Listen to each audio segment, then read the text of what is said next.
नमस्कार साथियों। हमारे देश में ऐसे बहुत से लोग हैं जो ऑनलाइन पेमेंट का सहारा लेते हैं, अपनी ट्रांजैक्शन को ऑनलाइन माध्यम से करते हैं। एक अकाउंट से पैसा दूसरे अकाउंट के अंदर ऑनलाइन ट्रांजैक्शन के माध्यम से पे किया जाता है। इसके अंदर जो मेनली होता है वो यूपीआई आईडी होती है और ये यूपीआई आईडी मोस्टली सभी जगह चलती है।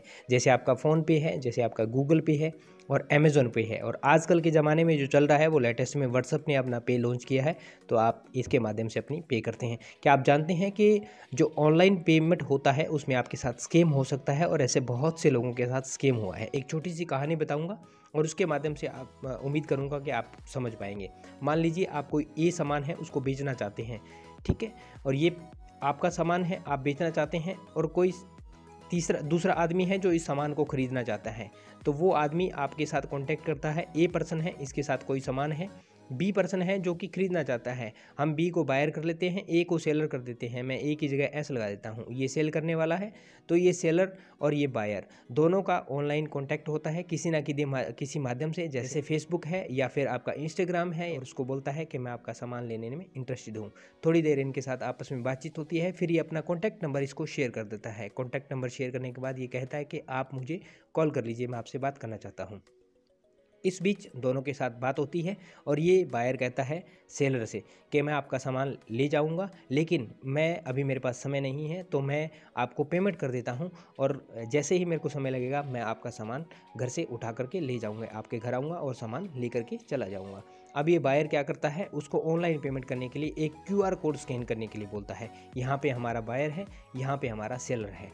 ये बायर जो है वो कूपन कोड एक भेजता है। इस तरह से एक कूपन कोड रहता है, इसके अंदर डॉटेड वाला जो आपके ऑनलाइन पेमेंट के लिए कूपन कोड रहता है, QR कोड है, वो स्कैन करने ये बोलता है कि आप इस QR कोड को स्कैन कर लीजिए और आपके पास जो अमाउंट है वो पहुंच जाएगा। सेलर के सामान कोई 15,000 रुपये का सामान है, तो उसमें लिखा रहता है कि रिसीव 15,000 रुपये, आपको 15,000 रुपये मिल जाएंगे। सेलर सोचता है वाह यार, बहुत अच्छी बात है, मेरे को ज़्यादा माथाफोड़ी नहीं करना पड़ा है और सामान जो है वो मेरा ऑनलाइन ही बिका जा रहा है, और सामने वाली जो पार्टी है वो मुझे पैसे भी पहले ट्रांसफ़र कर रही है। अब सामान में चाहे कुछ भी गड़बड़ हो, अपने आप संभालेंगे। तो सेलर इससे खुश हो जाता है और सेलर क्या करता है, इस QR कोड को स्कैन कर लेता है। जैसे ही वह स्कैन करता है उसके ऊपर लिखा आता है रिसीव 15,000 रुपये। जो कूपन कोड है उसके ऊपर लिखा आता है रिसीव 15,000 रुपये। इसको स्कैन मारने के बाद आपसे UPI पिन मांगा जाता है। यहाँ से सबसे बड़ा टर्न पॉइंट होता है और यहाँ से आप समझ सकते हैं कि आपके साथ स्कैम होना शुरू हो चुका है।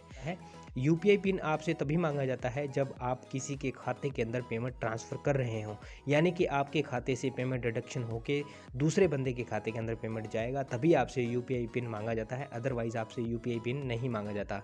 क्या आप किसी से पेमेंट रिसीव करते हो, मान लीजिए आपने किसी पर्सन को 100 रुपये दिए, आपको उस पर्सन से ऑनलाइन माध्यम से, चाहे वो फ़ोन पे हो, चाहे गूगल पे हो, चाहे अमेज़न पे हो, चाहे व्हाट्सअप पेमेंट हो, तो आपको 100 रुपये रिसीव करना है। फिर UPI पिन होता है वो डालना पड़ता है? जी नहीं, आपको कभी भी ऐसा पिन नहीं डालना पड़ता जब आप किसी से पेमेंट रिसीव करते हैं। तो अब यहाँ पे सेलर सोचता है कि नहीं यार, यहाँ से मेरे पैसे कट जाएंगे, ये तो गलत हो रहा है। फिर वो बायर को दोबारा फ़ोन करता है और कहता है नहीं, आप मेरे पैसे आप ट्रांसफ़र नहीं कर रहे हैं, आप मेरे से ही पैसे काट रहे हैं। लेकिन बायर उसको फिर कन्विंस करता है कि नहीं, आप एक काम कीजिए, आप 15,000 का मत स्कैन कीजिए, आप एक काम कीजिए, 1 रुपया कर लीजिए।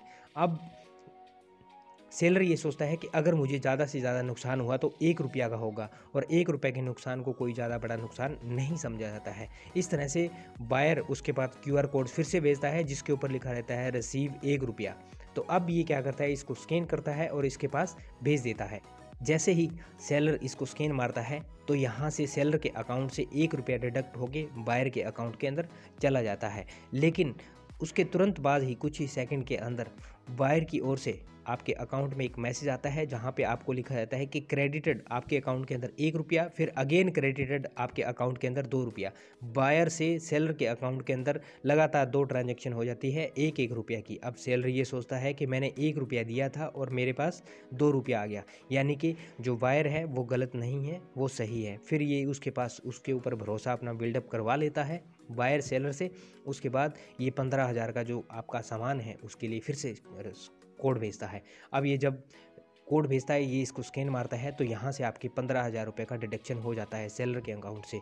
लेकिन सेलर वेट करता है कि हाँ, मेरा पैसा क्या है वापस आ जाएगा, 15,000 वो आएगा और 15,000 और आएगा। 2 मैसेज आएंगे, लेकिन कुछ समय तक नहीं आता है तो सेलर फिर से बायर के साथ कांटेक्ट करता है।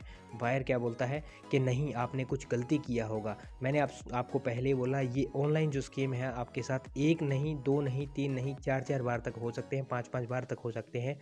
सामने वाला जो पार्टी है, जो सेलिंग पार्टी है, उसको चाहिए कि वो कितनी फूल बन सकती है या कितना मूर्ख उसको बनाया जा सकता है। जो ये बायर है वो सोचता है कि कितना मूर्ख बनाया जाता है, उसकी हिसाब से आपके साथ ये स्कैम किया जा सकता है, यानी कि सेलर के साथ किया जाता है। उसके बाद ये कहता है कि आपने कुछ गलती किया होगा, तो आप एक काम कीजिए, दोबारा से इसको स्कैन मारिए। है इस बार वो कहता है कि मैं आपके पास छोटी रकम का भेजता हूँ। अब वो आपके पास 5,000 रुपये का 5K का कूपन कोड भेजता है। कहता है कि आपके 5,000 रुपये, आप इसको स्कैन मारिए, आपके 5,000 रुपये वापस आ जाएंगे। तो जैसे ही ये इसको स्कैन मारता है, उसके बाद फिर से इसके 5,000 रुपये कट जाते हैं। अब सेलर समझ जाता है कि नहीं, ये मुझे बेवकूफ़ बनाया जा रहा है। तो दोस्तों, इस तरह से ये स्कैम होता है। आप इस स्कैम से बच सकते हैं। आप सिर्फ इतना ध्यान रखें इस बात के अंदर, इस बात का मेन पॉइंट यहाँ है, जब भी कोई UPI पिन आपसे मांगा जाता है, आपके यहाँ पे पैसे डिडक्ट होंगे, यानी कि आपके अकाउंट से पैसे काटे जाएंगे। आपसे UPI पिन तभी मांगा जाता है जब आपकी पेमेंट के अंदर कटाव होता है, यानी कि कटौती होती है। तो दोस्तों, ये थी वीडियो। उम्मीद करता हूँ आप जानकारी समझ पाए होंगे। अगर आप इस वीडियो को और अच्छे से समझना चाहते हैं, एनिमेशन के साथ समझना चाहते हैं, तो मैं आपको रेफ़र करूँगा कि ध्रुव राठी, जो एक अच्छे खासे यूट्यूबर हैं और इन्फॉर्मेशन से रिलेटेड काफ़ी वीडियोस बनाते हैं, 60 लाख सब्सक्राइबर हैं, 6 मिलियन प्लस हैं। उनके 2 चैनल हैं, एक ध्रुव राठी ब्लॉग है और एक ध्रुव राठी है। तो ध्रुव राठी के नाम से उनका चैनल है, वहाँ पे विज़िट कीजिए। और 1 दिन पहले का ये वीडियो है जिसके ऊपर अभी 10 लाख प्लस व्यूज़ हैं, 1 मिलियन प्लस व्यूज़ हैं। तो आप वहाँ जा कर के इस वीडियो को देख सकते हैं और अच्छे से समझ सकते हैं। मैंने ध्रुव राठी ने जो समझाया था उसी को थोड़ा सा समझाने की कोशिश की है। उम्मीद करता हूँ जानकारी समझ पाए होंगे और आप भी इस शिकार होने से बच सकते हैं। मिलते हैं नेक्स्ट वीडियो में नेक्स्ट किसी अपडेट के साथ। तब तक के लिए जय हिंद, जय भारत, वंदे मातरम साथियों।